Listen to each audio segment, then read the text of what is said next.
আজকের আবহাওয়ার খবর। কয়েক ঘন্টার মধ্যে ধেয়ে আসছে বজ্র বিদ্যুৎ সহ বৃষ্টি।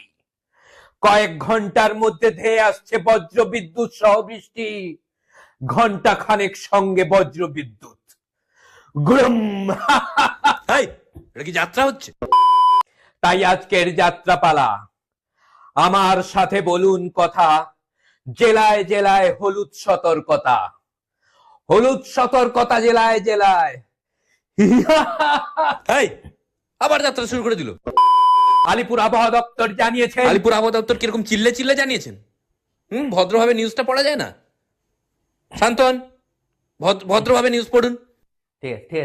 ঠিক আছে ঠিক আছে, এবার ভদ্রভাবে নিউজ পড়ুন, আবার যেন যাত্রা না হয়। আলিপুর আবহাওয়া দপ্তর জানিয়েছেন, কাল সারাটা দিন মেঘলা আকাশ, বৃষ্টি। তোমায়